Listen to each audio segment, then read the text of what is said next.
Assalamualaikum warahmatullahi wabarakatuh.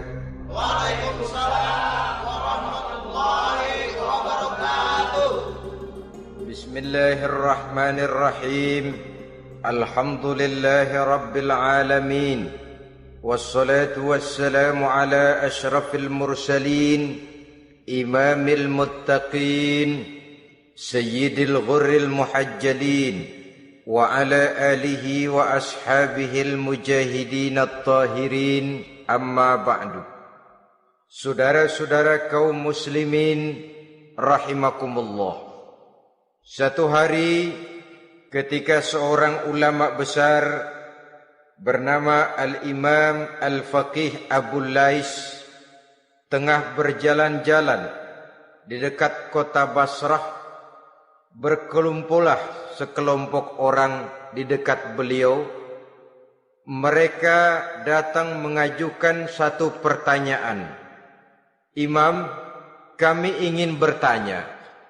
Di dalam Al-Quran itu Allah Subhanahu wa ta'ala menjelaskan, Ud'uni astajib lakum. Berdoalah kepadaku, aku akan jawab doamu. Mintalah kepadaku, aku kabulkan permintaanmu.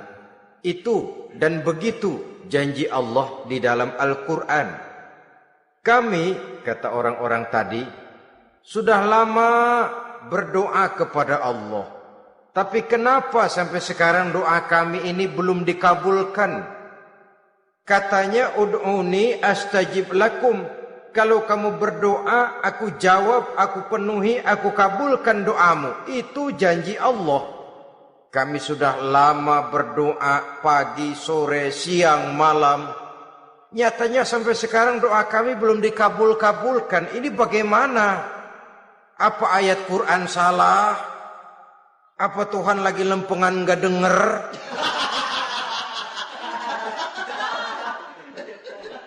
Apa doa kami yang terbalik?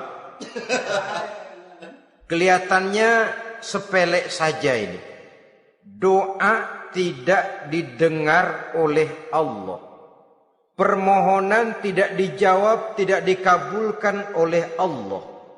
Tapi sebenarnya kalau kita mau merenung, kemalangan apa yang paling besar dalam kehidupan ini? Selain daripada kalau permohonan dan doa kita sudah tidak dihiraukan oleh Allah. Artinya hidup sudah tidak diopeni oleh Allah. Jangankan Allah, saudara-saudara, kita nggak diopeni sama mertua saja bingung.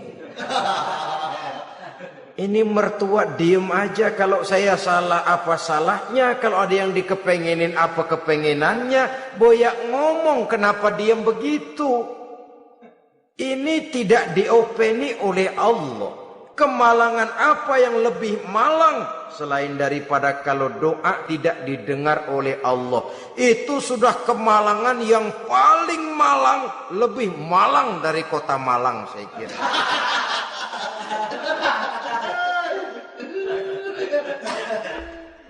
Menghadapi pertanyaan ini, Imam Al-Faqih Abu Lais senyum. Lalu beliau berkata, tuan-tuan, tahu kenapa doa tuan-tuan tidak dijawab? Permohonan tidak dikabulkan? Allah sudah tidak memperdulikan tuan-tuan ini? Kami tidak tahu, Imam, maka kami bertanya. Begini, hati tuan-tuan itu mati. Dari hati yang mati, channel tidak nyambung kepada Allah. Dari channel yang putus tidak ada getaran strom, bagaimana akan timbul gejala? Hatimu mati, jadi pantas kalau doa tidak dikabulkan, permohonan tidak dipenuhi, doa tidak terjawab, hatimu mati. Saudara-saudara kaum muslimin, dari hati yang mati ini, getaran tidak akan sampai ke hadratullah azza wa jalla. Nah, ini juga satu penyakit yang kita sangat khawatirkan, yaitu apabila hati kita sudah mati selagi jasad masih hidup. Artinya, jadilah kita bangkai berjalan di hadapan Allah Subhanahu wa ta'ala. Sementara kita sangat disibukkan dengan menggali berbagai macam jenis obat penangkal penyakit zahir, dan kita kurang perhatian untuk mencari obat penangkal penyakit batin yang kalau diserang penyakitnya menghancurkan kehidupan abadi di akhirat nanti. Perkembangan ilmu kedokteran nyata benar diikuti dengan perkembangan jenis-jenis penyakit. Makin maju ilmu kedokteran, makin modern penyakit. Ngerti juga rupanya itu penyakit. Dulu kita tidak kenal yang namanya AIDS. Kita tidak tahu yang namanya liver. Kita tidak kenal yang namanya stres. Paling yang banyak cika, masuk angin, dan sebagainya. Tapi baiklah, penyakit-penyakit batin yang menyebabkan hati menjadi mati, dan dari hati yang mati, doa tidak naik, tidak didengarkan oleh Allah Subhanahu wa ta'ala. Nah, kata orang-orang tadi, yang menyebabkan hati kami mati ini apa, Imam? Beliau menjawab, pertama, araftumullaha wa lam tu'tuhu haqqahu. Yang menyebabkan hatimu jadi mati, pertama, kamu kenal benar kepada Allah, tapi haknya untuk disembah, kewajibanmu untuk menyembah, tidak pernah kamu laksanakan. Bagaimana Allah tidak akan jauh dari kita kalau kita tidak akan mengadakan pendekatan kepadanya. Dan pendekatan kepada Allah hanya bisa kita tempuh melalui jalur kegiatan ritual ibadah. Allah akan terlalu jauh apabila kita hanya membicarakannya lewat filsafat dan renungan yang mendalam. Tapi Allah akan dekat dan terasa hadir dalam hidup apabila kita dekati ia dengan pelaksanaan ibadah kepadanya. Kamu kenal Allah, tapi hakmu untuk menyembah, kewajibanmu untuk menyembah, haknya untuk disembah, tidak pernah kamu laksanakan. Kalau soal Allah kita kenal bukan main. Bahkan tidak hanya kita mengajarkan kenal juga kepada anak-anak kita. Kalau ditanya siapa pencipta matahari, bulan dan bintang, Allah. Siapa pencipta lautan, gunung, hutan belantara dan sungai-sungai, Allah. Siapa pencipta bumi, matahari dan sebagainya, Allah. Sembahyang apa enggak? Bagaimana nanti?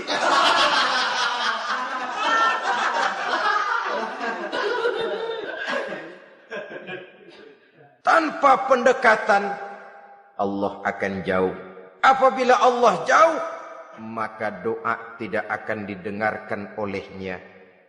Oleh sebab itu, logika mengajarkan kepada kita, berpayahlah dulu, wa mal ladzatu illa ba'da ta'ab, inna ma'al usri yusra. Di balik kesulitan menunggu kemudahan. Nikmat baru akan terasa, kelezatan hidup baru akan terasa setelah kita jerih payah banting tulang peras keringat. Rasanya memang lebih nikmat sepotong singkong hasil cucuran keringat sendiri ketimbang roti dijejelin orang. Ini berarti kita ingin mohon pertolongan kepada Allah, sementara dengan Allah sendiri kita jauh. Sama saja dalam kehidupan kita analoginya, saudara-saudara. Orang tidak kenal kepada saudara, tahu-tahu jauh dari saudara, tahu-tahu datang mau minjem duit. Apa kesan saudara? Enak aja, kenal enggak, dekat enggak, datang-datang mau minjem duit. Emang duit percetakan bapak lu?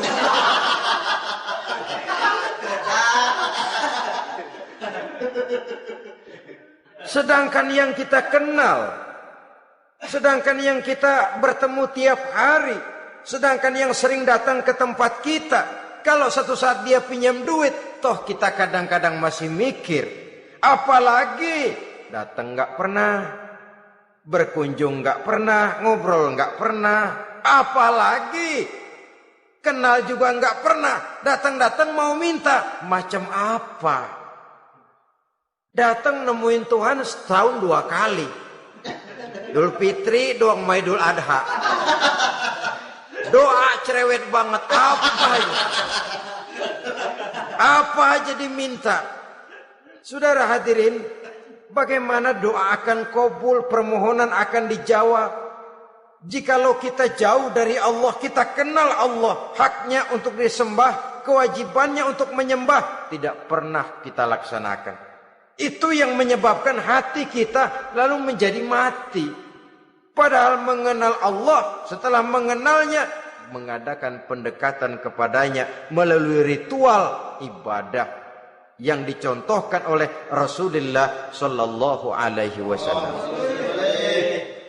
Ini hal pertama yang menyebabkan hati jadi mati. Kamu terlalu kenal Allah tapi tidak pernah menyembah kepadanya. Sama aja orang kerja kagak, habis bulan mau minta gaji. Karena kita jitak palanya. Macam apa? Kerja enggak, tahu-tahu datang mau minta gaji. Kerja dulu yang baik, habis bulan baru. Enggak diminta pun memang sudah ada jatahnya. Ibadah dulu kita kepada Allah. Soal Allah memberikan karunia kepada kita, itu hak Allah. Apabila kita dekat dengannya, ibadah yang kita laksanakan benar, karunia itu akan datang kepada kita. Saudara-saudara, yang kedua yang menyebabkan hati jadi mati, qara'tumul Qur'an walam ta'malu bih. Kamu baca Al-Qur'an tapi ajarannya tidak pernah kamu amalkan. Kamu baca Quran tapi isinya kamu injak-injak. Sehingga ada peringatan dari Rasul Sallallahu Alaihi Wasallam. Beliau bersabda, "Iza azzamat ummatid dunya wa fi riwayatin dinaron wa dirhaman nuzi'at minha haibatul Islam. Wa iza turikatil amru bil ma'rufi wan nahyu 'anil munkari hurimat 'alaihim barakatul wahyi. Wa iza tasabat ummati saqatat min 'ainillah." 3 peringatan keras tapi yang merupakan gejala penyakit kita umat Islam diperingatkan oleh Nabi kita.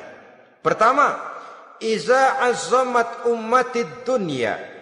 Apabila umatku telah terlalu mengagung-agungkan dunia, apabila umatku telah jatuh menjadi umat yang materialistis, segalanya diukur dari sudut keduniaan saja, nuzi'at minha haibatul Islam, maka akan dicabutlah dari mereka kehebatan agama Islam.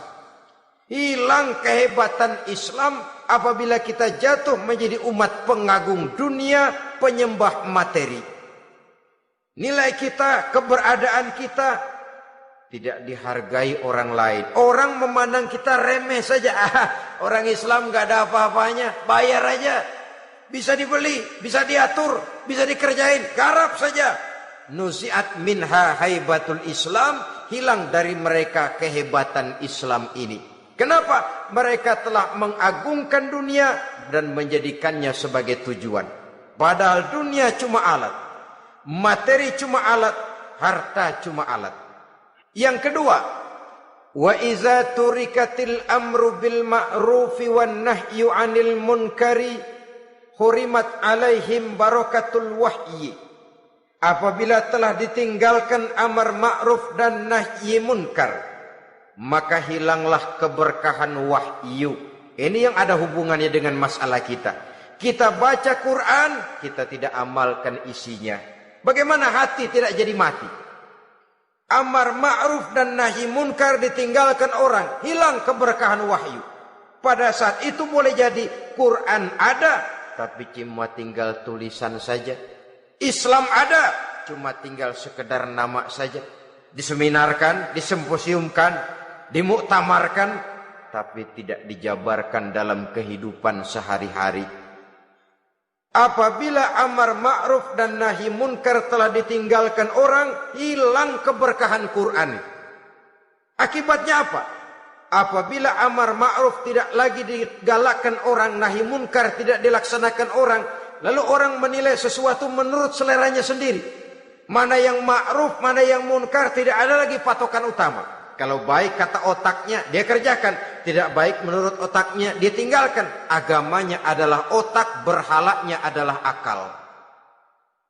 Akhirnya umat kehilangan pedoman. Tidak lagi jelas mana batas yang ma'ruf, mana batas yang munkar. Dalam kondisi sedemikian, akhirnya akan terjadi penjungkiran nilai. Paling celaka nantinya, yang ma'ruf malah dianggap munkar, yang munkar malah menjadi ma'ruf. Peringatan ketiga dari Nabi, wa iza tasabat ummati saqatat min ainillah. Apabila umatku sudah saling berbantahan, apabila umatku sudah saling caci memaki, saqatat min ainillah, jatuhlah mereka dalam pandangan Allah Subhanahu wa taala. Hilang wibawa umat yang sudah saling mencaci maki, saling menjatuhkan, saling gasak, gesek, gosok. Justru agama menganjurkan kita ini saling asah, asih, asuh. Kadang yang kita praktekkan kita ini saling gasak. Yang kedua, saling gesek. Yang ketiga, saling gosok. Gasak, gesek, gosok. Kacau kita ini. Saling gasak, menjegal kawan seiring, menggunting dalam lipatan. Saling gosok, fitnah sana, fitnah sini. Saling gesek, sikut kiri, sikut kanan. Tidak peduli orang lain luka dan sebagainya. Yang penting dia bisa nangkring. Jatuh kita dalam pandangan Allah apabila umat sudah saling mencaci maki. Maka kita kembali kepada persoalan, hal kedua yang menyebabkan hati jadi mati, qara'tumul Qur'an walam ta'malu bih. Kita baca Al-Quran tapi ajarannya nyaris tidak kita amalkan di dalam kehidupan kita. Akibatnya hati lalu jadi mati. Itu yang kedua. Yang ketiga yang menyebabkan hati jadi mati dan doa tidak terjawab, idda'aitum annakum min ummati Muhammadin sallallahu alaihi wasallam wa lam ta'malu bi sunnatihi. Kamu mengaku, kamu memproklamirkan diri sebagai umatnya Nabi Muhammad, tapi sunnahnya tidak pernah kamu amalkan. Malahan perkembangan paling akhir bukan saja tidak mau mengamalkan sunnah, malah mengingkari sunnah.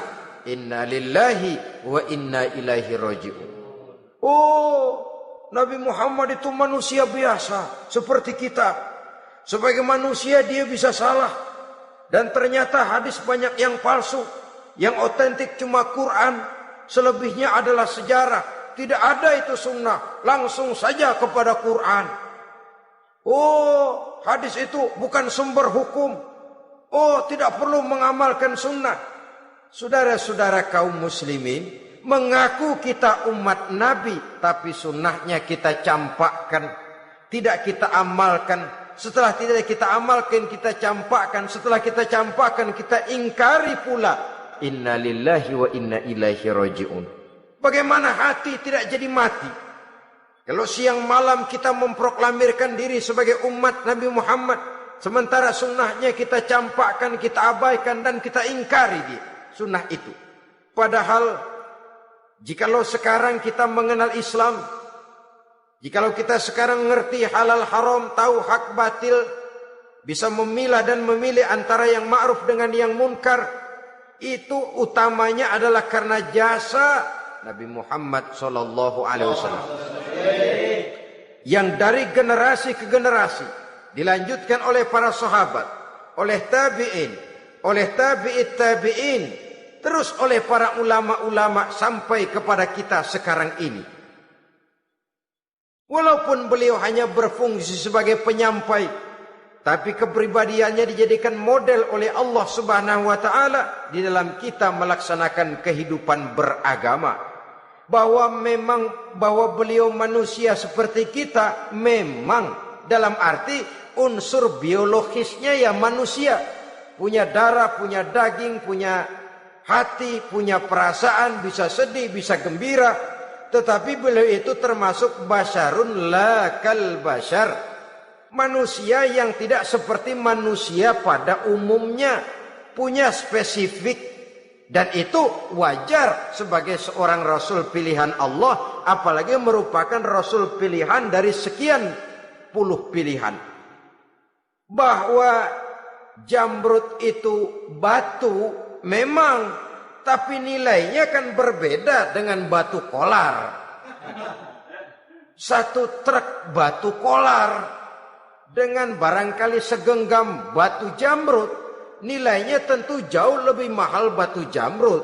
Kalau soal batunya, sama batunya, tapi nilainya berbeda karena esensinya berbeda. Kita manusia, Nabi Muhammad juga manusia, sama manusianya memang, tapi kualitasnya, nilainya tentu jauh panggang daripada api. Itu sebabnya Allah menjadikan beliau sebagai model. Laqad kana lakum fi rasulillahi uswatun hasanah. Di dalam diri Rasul itu terdapat contoh teladan yang sangat baik bagi kita. Oleh karenanya pada pertemuan kali ini, apabila kita konsekuen mengaku umat Nabi Muhammad, marilah konsekuen juga menegakkan sunnahnya. Yang keempat, yang menyebabkan hati jadi mati dan doa tidak terjawab, akaltum ni'mata rabbikum walam tashkurulah. Tiap hari kamu makan nikmat Tuhanmu, tapi kamu tidak pernah mau bersyukur kepadanya, kepada Allah Subhanahu wa ta'ala. Nikmat Tuhan kita doyan banget, tidak pernah sehari dan sesaat pun terlepas diri dan hidup ini dari nikmat-nikmat yang diberikan Allah. Sejak kita bangun tidur sampai tidur kembali, bahkan tidur itu sendiri, di pasar, di sawah, di kantor, dimanapun kita berada, nggak pernah nikmat Allah berhenti. Hidup kita dalam alam diberikan segala fasilitas untuk menunjang kehidupan. Nggak pernah Allah pasang pajak matahari, nggak pernah Allah pasang pajak gas udara. Nikmat-nikmat yang banyak itu tiap hari kita kecap, tiap hari kita nikmati. Tapi kita tidak pandai bersyukur. Padahal Allah memberikan peringatan keras dalam hadis qudsinya. Man lam yashkur ala na'mai wa lam yasbir ala balai falyakhruj min tahti samai wal yatlub rabban siwaya. Siapa yang tidak mau bersyukur terhadap nikmat yang aku berikan kepadanya dan tidak mau bersabar terhadap ujian yang aku berikan kepadanya, silahkan keluar saja dari kolong langit ini dan cari Tuhan selain aku. Diusir oleh Allah. Kalau orang tidak mau bersyukur terhadap nikmat yang aku berikan dan tidak mau bersabar terhadap ujian yang aku timpakan, keluar dari kolong langitku, keluar, cari Tuhan selain aku. Diusir. Lah yang ngusir Allah. Anak sekarang bilang mau ke Menong.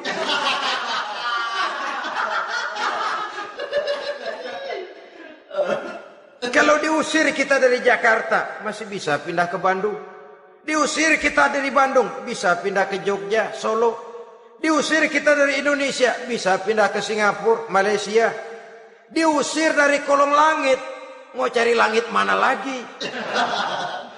Kalau kau tidak mau mensyukuri nikmatku, tidak sabar terhadap ujian yang aku berikan kepadamu, keluar saja, keluar dari kolong langitku ini, cari Tuhan selain aku. Kalau istilah kita mah Tuhan, jengkel banget udah itu. Nikmatku, nikmat yang aku berikan kau makan, tapi kepadaku engkau tidak pernah mau bersyukur. Saudara-saudara kaum muslimin rahimakumullah, wajar. Kita dulunya tidak ada, sekarang ada nikmat. Susunan biologis manusiawi kita demikian cantik, nikmat. Tinggal di bumi, fasilitas yang kita perlukan disediakan, tinggal kemampuan kita mengelolanya. Nikmat. Diberikan kita otak yang membedakan kita dengan binatang, nikmat. Diberikan kita agama, diutus para rasul untuk jadi model dalam kehidupan kita, nikmat. Kalau cara kita emang kurang apa sih? Apa yang kurang, hai manusia? Engkau tidak ada, aku adakan. Kalau aku perintahkan kau tinggal di bulan, mungkin kau tidak akan sanggup hidup. Begitu lahir juga kelepek-kelepek habis. Ya nggak ada HO2 toh di bulan, mau ngisap apa? Aku tinggalkan kau, aku perintahkan tinggal di permukaan bumi. Alamnya indah, fasilitas serba menunjang. Nikmati semuanya, semuanya untuk kamu, semuanya. Satu pintaku, syukuri nikmat yang aku berikan kepadamu. Ya bukan cuma syukur dalam ucapan, syukur dalam perbuatan. Banyak nikmat yang diterima, makin banyak dia sujud, makin banyak dia ruku, makin banyak dia mengadakan pendekatan kepada Allah. Syukur dalam artian berupa tindakan dan perbuatan, mempergunakan nikmat sesuai dengan kehendak yang memberikan nikmat itu sendiri kepada kita. Saudara-saudara kaum muslimin rahimakumullah. Ini penyakit yang keempat. Kamu makan nikmat Tuhanmu, tapi kamu tidak pernah pandai bersyukur kepadanya. Mensyukuri nikmat yang diberikan tadi. Bagaimana hati tidak jadi mati? Kita sibuk mempersolek jasmani, mencari obat penangkal penyakit zahir. Maka yang ramai di zaman sekarang, saudara lihat, salon, fitness, senam, macam-macam jenis. Tidak ada salahnya dan tidak ada jeleknya. Tapi kalau itu sampai melupakan kita kepada memperindah batin, memperbaiki jiwa, artinya bukankah kita perlahan tapi mempersiapkan diri menjadi bangkai berjalan di hadapan Allah. Dengan operasi plastik, yang pesek jadi mancung, yang sipit jadi belok, kulit keriput jadi kencang, pipi terlalu cekung bisa diatur. Saudara-saudara, tapi kalau hati yang rusak, jiwa yang rusak, kemana lagi kita akan berobat kalau bukan kepada agama? Maka hati itu jadi mati apabila kita selalu memakan nikmat Allah dan tidak pandai mensyukuri nikmat itu. Dari hati yang mati tidak akan ada getarannya. Oleh sebab itu doa tidak terjawab. Selanjutnya yang menyebabkan doa tak terjawab dari sebab matinya hati, qultum annal mauta haqqun wa lam tasta'iddu lahu. Kamu berkata, kamu yakin bahwa mati adalah sesuatu yang benar, tapi kamu tidak pernah punya persiapan untuk mati. Padahal menurut logika, orang yang akan bepergian jauh tentu dia harus mempunyai bekal yang cukup. Semakin jauh jarak perjalanan yang akan ditempuhnya, semakin banyak perbekalan yang harus dibawanya. Dahulu, seketika beberapa jamaah dari Yaman akan melaksanakan ibadah haji dengan nekat, mereka berprinsip, pokoknya kan berangkat haji jadi tamunya Allah, nanti Allah yang akan ngelayanin. Mereka nekat, modal badan doang berangkat. Diadukan kepada baginda Rasul, lalu turun peringatan dari Allah, wa tazawwadu fa inna khairaz zadi taqwa. Jangan begitu, bawa bekal. Sesungguhnya bekal yang paling baik adalah takwa. Bahwa berangkat dengan bekal takwa itu bekal yang paling utama. Tapi bekal-bekal yang lain pun jangan diabaikan. Kalau kita akan berangkat untuk tujuan yang baik, bekal yang paling utama memang takwa.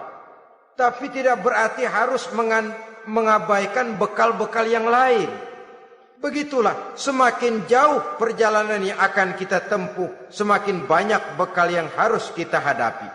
Kalau saudara mau pergi ke Surabaya, tidak membawa bekal kemudian berani berangkat, rasanya sih saya pikir itu bukan berani, nekat namanya. Sama saja orang belum pernah sembahyang mati.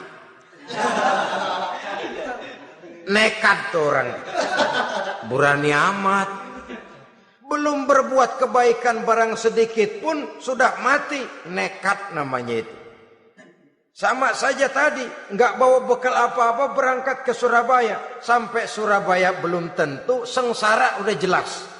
Belum punya bekal yang baik sudah mati. Sampai ke surga belum tentu, tapi kebelangsak dan sengsara rasa-rasanya pasti itu. Oleh karena itu, kalau kita yakin mati sesuatu yang benar, sesuatu yang pasti datang menimpa, maka hendaklah kita mempersiapkan bekal. Kemudian, idda'aitumun najata minan nar wa ramaitum fiha anfusakum. Kamu memproklamirkan diri ingin selamat dari neraka, tapi kamu lemparkan dirimu ke dalam neraka. Bagaimanapun bajingannya bajingan, kalau ditanya, ente mau masuk neraka enggak? Jawabannya pasti enggak. Itu pasti perbuatannya sendiri yang melemparkan dirinya ke dalam neraka. Membiarkan dirinya berlarut-larut, bertimbun-timbun dalam dosa dan kesalahan. Dan tidak akan ada niatan untuk memperbaiki diri. Hanyut di meja judi, habis ditelan minuman keras, fitnah sana, fitnah sini, hasud sana, hasud sini. Padahal mulutnya ingin selamat dari neraka, perbuatannya malah melemparkan dirinya ke dalam api neraka. Tidak ada orang yang lebih sayang kepada diri kita selain kita sendiri. Dan menyayangi diri itu tidak cuma dengan memandikannya sehari 3 kali, memakaikannya parfum dengan segala macam merek, memakai sabun yang wangi-wangi, minyak yang harum-harum. Lebih daripada itu, jaga dan sayangi diri. Jangan jatuhkan dia ke dalam perbuatan-perbuatan yang bisa menjerumuskan diri itu ke dalam neraka. Kemudian disambung oleh Imam Al-Faqih Abu Lais yang menyebabkan doa tidak terjawab karena hati mati. Idda'aitum dukhulal jannah walam ta'malu laha. Kamu ingin masuk surga, tapi kamu berat mengamalkan perbuatan yang bisa menyampaikan kamu ke surga. Semua kita kalau ditanya, mau masuk surga? Mau.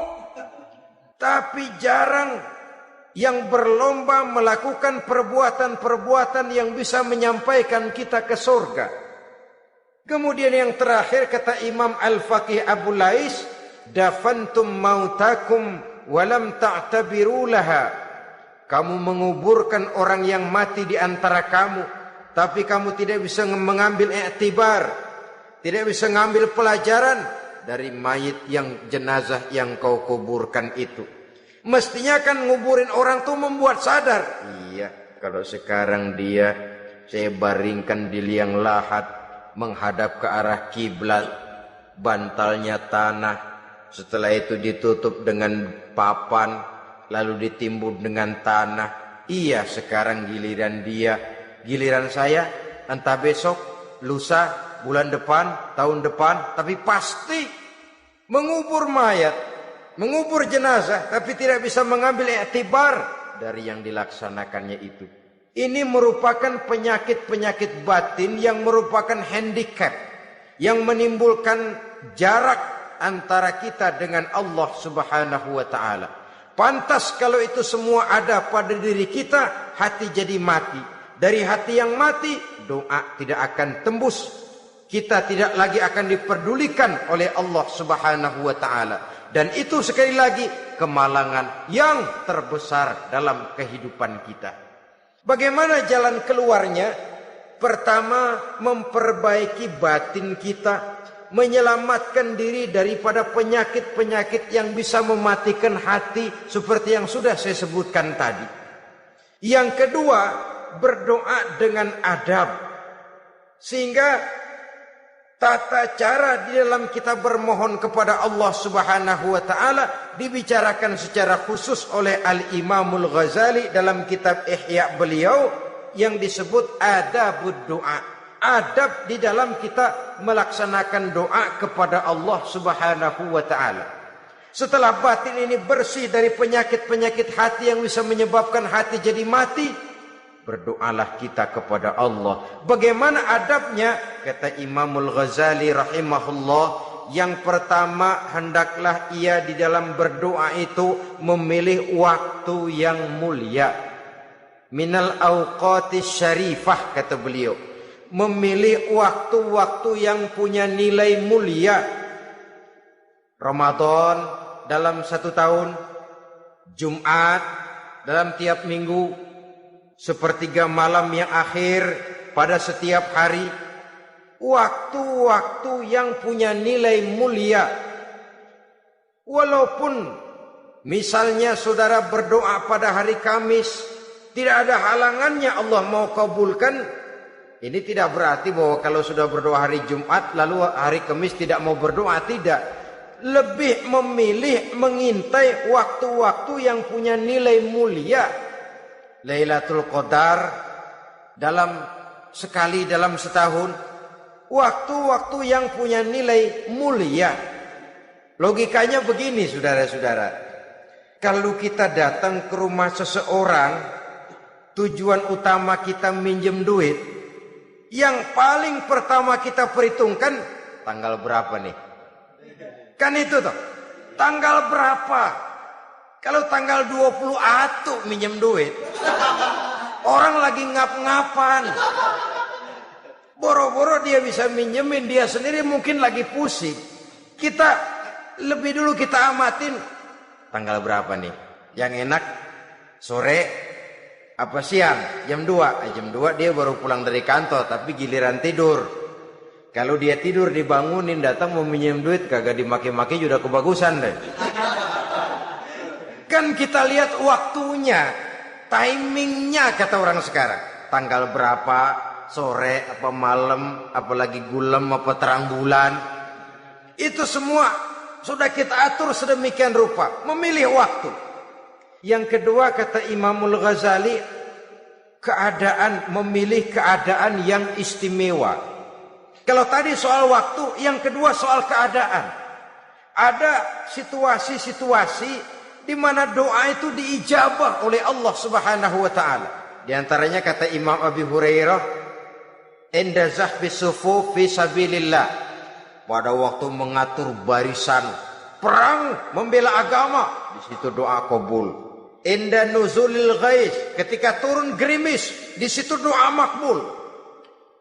Inda iqamis shalah, ketika salat mau didirikan, riwayat lain bainal azan wal iqamah, antara azan dan qomat, di situ doa makbul. Itu memilih keadaan-keadaan. Kemudian yang ketiga kata beliau, berdoa menghadap kiblat. Ya, apa kalau doa madhab mudik Tuhan kagak tahu? Tahu. Tuhan gak dengar? Dengar. Cuma lebih etis. Lebih etis kalau kita berdoa menghadap ke arah kiblat. Saudara-saudara kaum muslimin rahimakumullah. Yang keempat, hifdzus shaut, menyederhanakan suara. Tidak terlalu keras, juga tidak terdengar orang lain, apalagi kalau doa kita diaminkan oleh orang lain. Tidak usah terlalu keras. Kenapa? Karena Allah yang kita meminta kepadanya bukan zat yang tuli, bukan zat yang buta, bukan zat yang tidak dengar, bahkan Dia Maha dengar. Juga tidak terlalu seperti orang berbisik-bisik, apalagi kalau doanya doa bersama-sama. Tapi kadang-kadang terdorong oleh husnuzon dari para makmum saja. Tidak peduli apa yang dibaca oleh imam, yang kedengaran cuma amin aja gerengan. Amin, amin, amin, amin, amin, amin.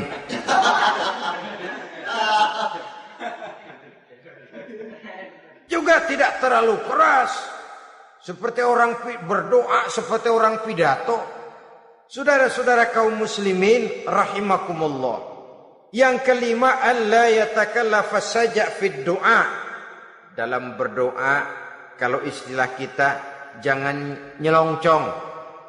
Suja' ini menunjukkan sikap berani kepada Allah. Misalnya ada orang berdoa, ya Allah ampunilah saya kalau engkau mau. Kalau Allah mau. Kasihanilah saya ya Allah kalau engkau mau. Itu doa orang songong.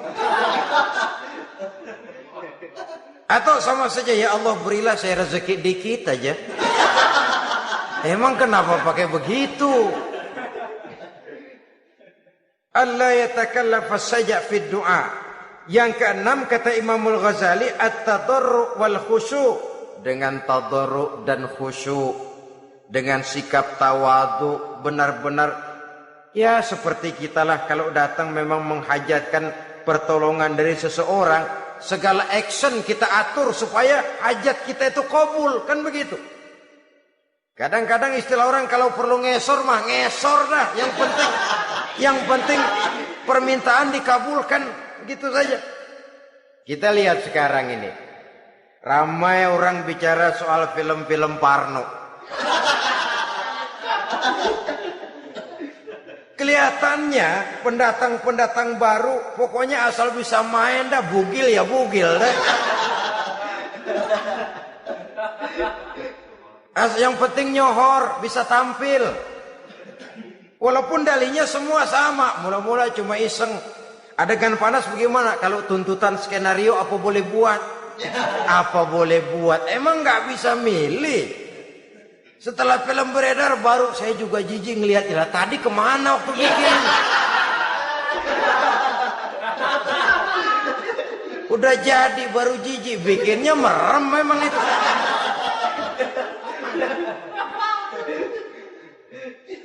Tapi ada satu analogi, asal bisa main, asal bisa tampil di layar, apa saja jadi taruhan sudah, bugil ya bugil dah. Enggak soal dah, pokoknya bisa main, tampil, nyohor, masuk koran. Udah seperti kata-kata orang Arab, bul ala zamzam fatu'raf. Kalau pengen terkenal, kencingin sumur Zamzam. Artinya apa? Bikin yang aneh-aneh, yang orang gak kerjain, ntar ngetop. Yang ngetop lempengan jeleknya. Sumur Zamzam dikencingin, kan nyohor itu. Sedunia orang kenal. Kenapa? Gila. Saudara-saudara kaum muslimin rahimakumullah, sangat kita sayangkan kalau lalu orang berlomba-lomba dengan cuma modal paha mulus, wajah cantik, dimauin apa saja mau lalu bisa tampil. Akibatnya yang jadi korban adalah anak-anak kita. Disuguhi tontonan-tontonan yang meracuni jiwa mereka. Walaupun akibatnya barangkali ya lain seperti band orkes dengan film, memang akibatnya tidak langsung ya. Kalau band orkes akibatnya langsung, dia bisa berantem di tempat lokasi. Film orang nonton tahu dia di tempat itu, bukan di tempat itu dia praktek, pulang jadi pikiran dia. Tadi serem ya, ntar kalau udah kesempatan kita praktek. Ntar ngancemnya itu yang gak enak. Tapi yang saya analogkan dengan persoalan kita, tingkah pola artis apapun dilakukan asal bisa main. Nah itu tuh, asal dapat kesempatan acting. Dalihnya ya tuntutan skenario lah, iseng lah, macem-macem lah. Tapi yang jelas satu target, saya harus dapat kesempatan main. Untuk sampai ke situ cara apa saja harus saya tempuh. Tidak peduli harus menginjak-injak norma dan budaya bangsa yang luhur. Tidak peduli harus bertentangan dengan kaidah agama. Tidak peduli hasilnya meracuni umat masyarakat, terutama generasi muda. Yang penting kan ngetop. Saudara-saudara, baiklah ya, itu soal lain. Tapi soal kita ialah at-tadarru wal khusyu'. Bermohon kepada Allah dengan tadarru', khusyuk dan tawadu. Seperti kalau kita mau bermohon kepada seseorang, kita merendahkan diri. Pak, saya memang orang gak mampu, Pak. Utang saya udah selebar kampung, Pak. Anak udah 16 seperempat. Apa saja kita meratap, menghibah, mengeluh, merintih. Ujungnya kan, yang penting gue minjem duit dapet dah. Gitu. Apa kayak diomongin, pokoknya pulang bawa duit. Itu saja. Itu strategi manusiawi. Kalau ini kita adakan konteks, oh iya, kepada Allah lebih lagi kita tadarruk, khusyuk, tawadhu. Doa dengan tawadhu sebab kita akan bermohon kepada yang serba maha. Menghadap ke arah kiblat, duduk bertafakur dengan khusyuk, tawadhu. Jangan doa sembari tolak pinggang.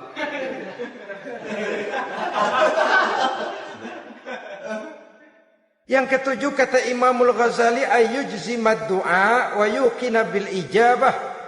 Hendaknya dia menjazamkan doanya itu. Dan yakin bahwa doanya akan dikabulkan oleh Allah. Sebab kata Nabi, innallaha la yaqbalu du'aan min qalbin ghafilin lahin.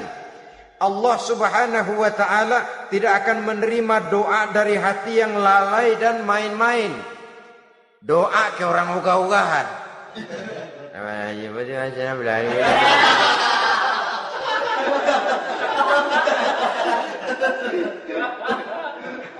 Kali malaikat nyongok dong, lu minta apa lu?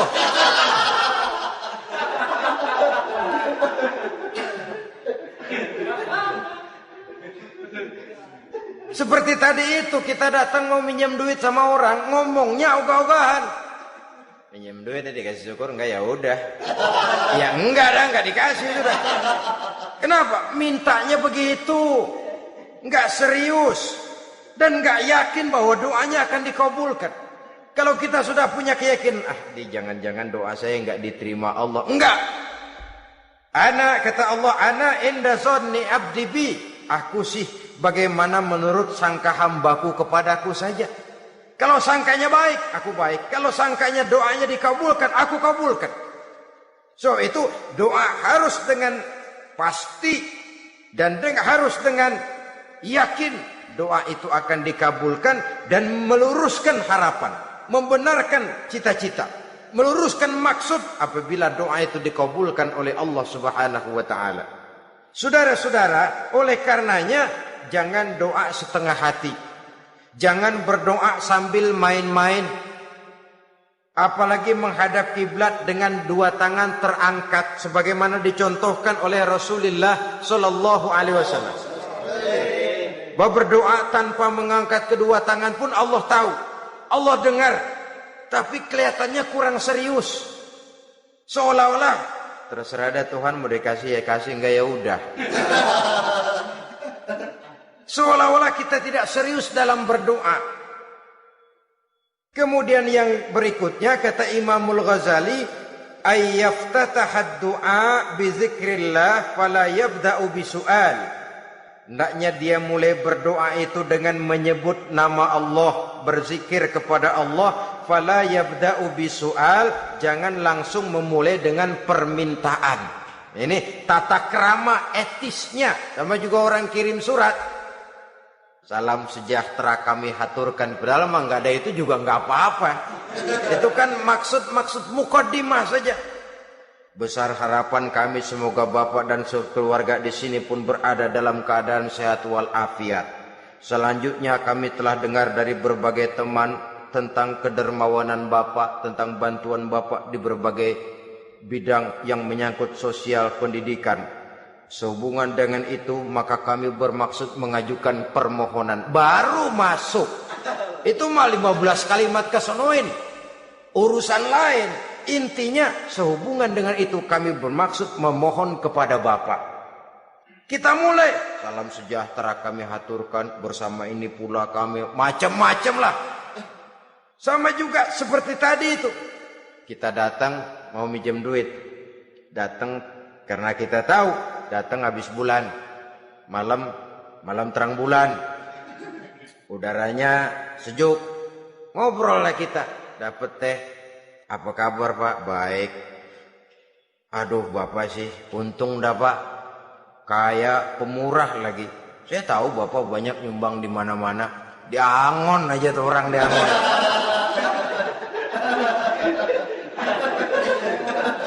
Kira-kira udah mau telap aja baru dikedat. Ngomong-ngomong Pak, nah mulai nih kalau udah ngomong dah tuh mulai. Baru masuk. Jadi etisnya berdoa itu dimulai dengan zikrullah. Karena itu umumnya dimulai dengan Alhamdulillahi Rabbil Alamin. Kita puji dulu Allah. Alhamdulillahi Rabbil Alamin. Hamdan yuwafi ni'amahu wa yukafi'u mazidah. Kita puji dulu Allah. Seperti orang tadilah. Kita puji dulu kebaikannya. Walaupun pada akhirnya kita minjem duitnya. Ya, sebenarnya Allah nggak perlu dipuji toh. Dipuji atau tidak Allah tetap termulia. Ini etis manusia. Allah tidak berharap untuk dipuji oleh manusia. Allah tidak untung seluruh alam memujinya. Manusia mau memuji atau tidak itu urusan manusia sendiri. Allah tidak minta untuk dipuji. Allah juga tidak gila kepada pujian. Kalau kita memulai doa dengan pujian, etis kita kepada Allah Subhanahu wa taala di dalam kita bermohon kepadanya. Saudara-saudara kaum muslimin rahimakumullah. Kemudian menyesuaikan doa dengan kondisi. Ini termasuk syarat batin ya, taubat, waraddul mazalim kata Imam Ghazali, menolak segala macam kezoliman. Artinya kalau berdoa itu tahu diri. Kalau gaji kita sebulan 700 atau 800, 900 ribu, berdoa minta rezeki 1 juta, itu tahu diri namanya. Kan cuman kurang 100 ribu. Ya, kalau kerja kagak, minta gajian 1 juta. Pengen doa dikabulkan, rasanya secara etis nggak tahu diri orang berdoa seperti itu. Orang datang mau minta duit, mau pinjam duit kepada kita, kan kita lihat kira-kira mampu ngembaliin nggak nih orang. Kita lihat, kita evaluasi kemungkinannya. Lalu si yang minjem tentu tahu diri. Kalau memang kekuatannya ngembaliin tidak seperti kekuatannya mulangin, hendaknya dia timbang rasa. Begitu juga kepada kita etisnya kepada Allah Subhanahu wa taala. Tahu diri, menyesuaikan doa dengan keadaan. Kalau tidak ada gap terlalu jauh panggang daripada api, nanti nasibnya bagai si pungguk merindukan bulan. Apabila adab-adab di dalam berdoa ini kita perhatikan, sejak dia dari adab yang zahir sampai kepada adab yang batin, kemudian penyakit-penyakit yang membuat hati itu jadi mati, maka insya Allah doa kita dijabah oleh Allah Subhanahu wa taala. Dalam Al-Baqarah ayat 186 Allah Subhanahu wa taala menjelaskan, wa iza sa'alaka ibadi anni fa inni qarib ujibu da'watad da'i iza da'ani falyastajibu li wal yu'minu bi la'allahum yarshudun. Apabila hambaku bertanya kepadamu Muhammad tentang aku, kata Allah, fa inni qarib, katakan kepadanya aku dekat sekali dengan mereka. Ujibu da'watad da'i iza da'ani, aku akan jawab, aku kabulkan permohonan orang-orang yang berdoa kepadaku. Falyastajibu li wal yu'minu bi, maka hendaknya mereka juga menjawab panggilanku atas dasar iman kepadaku. La'allahum yarshudun, semoga dengan ini mereka kelak mendapat petunjuk.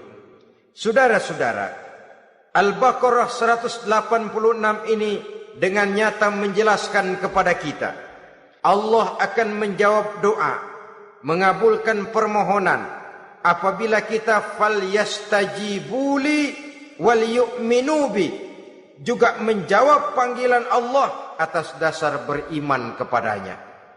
Logikanya tadi itu, araftumullaha wa lam tu'tuhu haqqahu.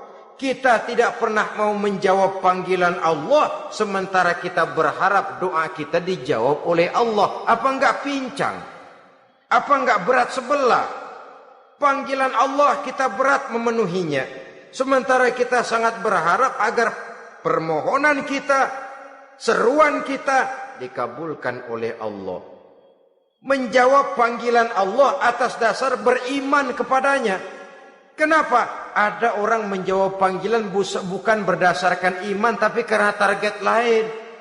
Datang sembahyang Jumat paling dulu, target utamanya pulang juga paling dulu nyabet sendal, nyabet sepatu. Menjawabnya iya, tapi tidak karena iman. Jadi apabila kita rajin menjawab panggilan Allah atas dasar beriman kepadanya, maka seruan, permohonan, doa niscaya dikabulkan olehnya. Ini saja, mudah-mudahan ada manfaatnya. Terima kasih atas segala perhatian. Mohon maaf atas segala kekurangan. Usikum wa nafsi bitaqwallah. Wassalamualaikum warahmatullahi wabarakatuh.